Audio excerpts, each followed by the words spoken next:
While I was there, I was able to learn a little bit about how the fish farming business works, and was also able to talk to the owner of the farm about using fish feed that does not contain wild fish, which will help stop overfishing. One extremely effective way to stop overfishing is by building marine protection areas. Just 2 years ago, the world's largest marine reserve, the Phoenix Island Protection Area, was put in place in the Southern Pacific.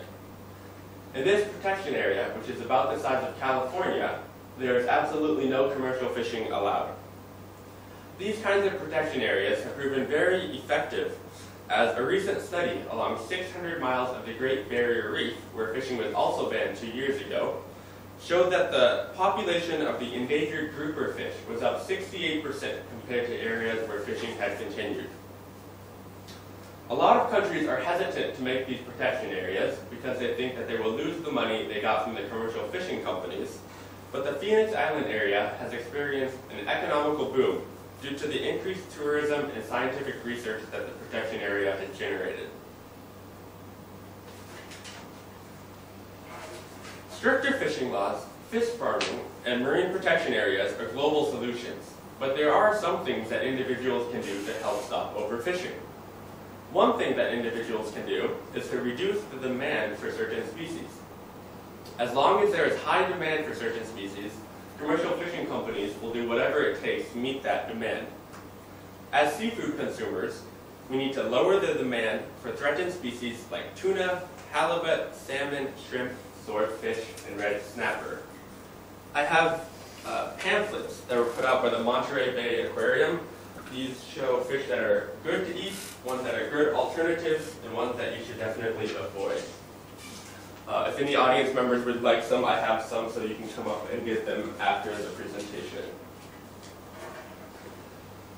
So reducing the demand for certain fish can be done by simply not ordering or buying these fish, or buying a fish farm variety. One example is McDonald's Filet-O-Fish. McDonald's uses a deep sea fish called the hoki fish, which is right there. The hoki fish is caught off of New Zealand, and last year McDonald's bought 15 million tons of this fish, which was 90% of the globe's total catch. The problem is that the hoki fish is going extinct solely because of McDonald's. The total hoki population has decreased 2/3 in the last 7 years, and it is on the fast track to total depletion. This was just recently published in an article in the New York Times. Another thing that consumers need to do is to try and make sure that the fish they buy is caught legally. Most major supermarkets and seafood restaurants, at least in the United States, state on their packaging or menu if their fish is caught legally. If it doesn't say on the menu, it's a good idea to ask, because sometimes if they don't tell you, then it could be caught illegally. If commercial fishing is allowed to continue at the rate that it is now, we will see many fisheries collapse, and this will severely negatively affect the world economy. We need to act now. Stricter fishing laws need to be made based on research done about how fast a certain fish can grow. More marine protection areas like the Phoenix Island area need to be established so that depleted fish populations can rebound, and effective fish farming methods need to be put in place so that pressure is taken off of the commercial fishing industry. As Christians, we need to make a stand in this world in which the well-being of God's creation is often second priority. God has charged us with the responsibility of ruling over creation. And in order to do this, we need to model Christ's servant leadership. And keep in mind that human advancement cannot be the only thing we strive for. We need to take care of and sustain the pristine nature that God has given us. Thank you. I'll now be open for questions. We have many lakes in the United States that are used for recreational fishing. Yes. Is it possible that those recreational lakes could also become fishing farms? I mean, I don't know. Fish farm. I mean, is it possible to do both since it's not commercial fishing? Yeah. The ones that I visited in Thailand, some of the fish farms were actually in rivers and lakes. They just built pens like on the side. So I would see it as a possibility. One thing that I didn't make completely clear was that sport fishing and commercial fishing are fairly different, and the main cause of overfishing is commercial fishing, as most sport fishing in the United States is managed by the local states, and they stock the ponds and things like that.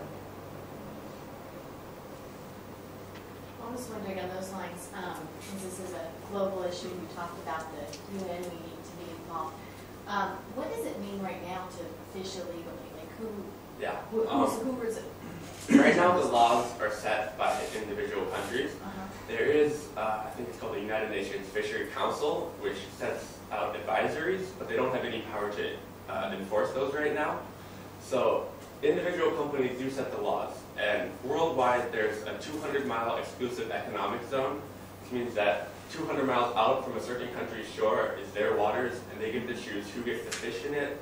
That's like where developing countries are allowing major companies to come in and fish in their waters and things like that right now. But outside of that, if it's not in the 200-mile economical zone, then there's really no individual catch limits that are set. You're just supposed to follow the advisories set by the United Nations Fishery Council.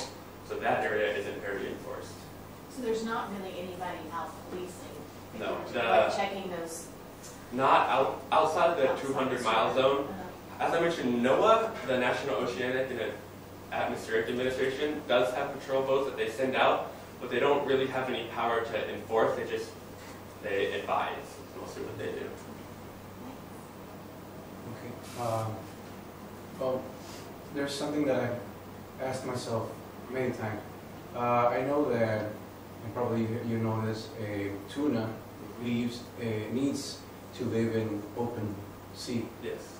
And tuna is probably one of the most demanded fish right now, especially for countries like Japan, where tuna is probably one of the most bought dishes in sushi restaurants. So, what would you recommend to do to deal with the overfishing of tuna if they cannot live in pens? Yeah. Well, on these lists, it shows that both bluefin and yellowfin tuna, which are the main sources of muggill, are severely overfished right now. And so basically, they just need to stop catching as many as they're catching now, and the demand needs to be reduced. So countries like Japan, where there's a lot of sushi trade, just need to recognize that if they don't cut down on it now, they're going to really run out of it soon. There is a little bit of farming of tuna, but it's actually called ranching of tuna, because they go out and they catch wild tuna in nets and they transport them alive into massive pens. It mostly happens in the Mediterranean Sea. Okay. But this is actually fairly bad for the environment, as when they transport them into the pens, then they shoot them up with a lot of steroids and things like that to make them grow faster and produce better meat.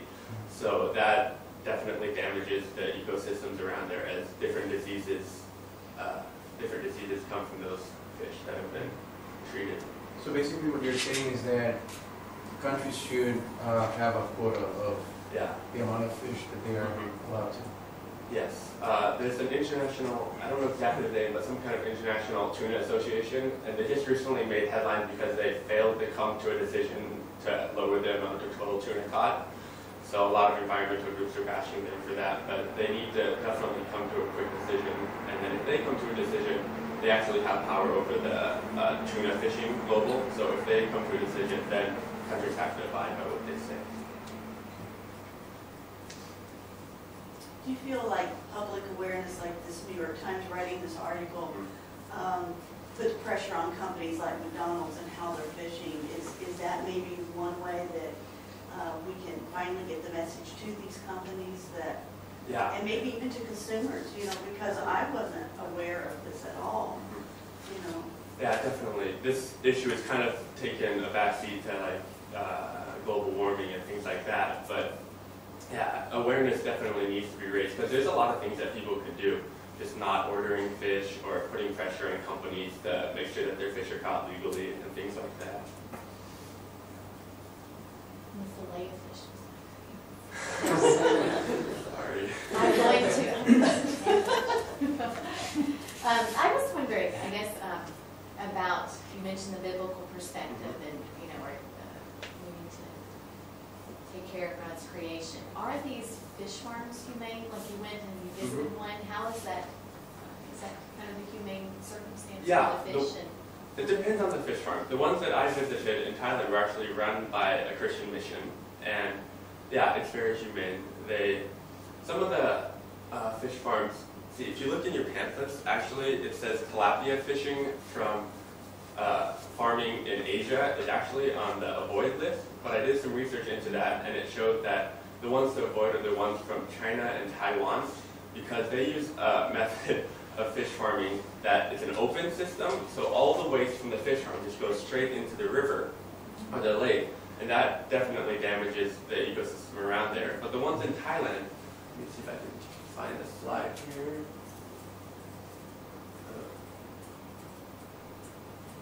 Here we go.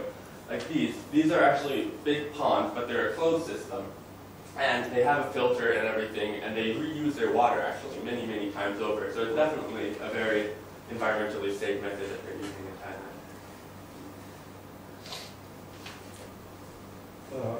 in Thailand. Choosing fish as a major part of your diet is something very cultural. Countries like Japan, parts of China, the Caribbean, they depend a lot on fish. Yeah. What would you recommend to change this cultural pressure? Yeah. So lots of countries do depend on fish, and one thing that they can do is just to change the variety of fish, because there's a lot of fish right now that are very sustainable. They have good management programs in place. All the fish that are on the good list on that pamphlet are definitely ones that maybe go from maguro to sama or something that would just take pressure off of that. And if pressure is taken off of, let's say, your favorite fish, maguro is a fairly fast-growing fish compared to deep-sea fish. So if pressure is taken off for, say, 10, 15 years, the population should rebound enough to be able to start increasing the catch limits again. But as I mentioned, like the New England cod fishery collapse, cod is a deep-sea fish that grows very slowly, and it's been about 20 years since the fishery collapsed, but they still have extremely low populations and really haven't been able to do any commercial fishing.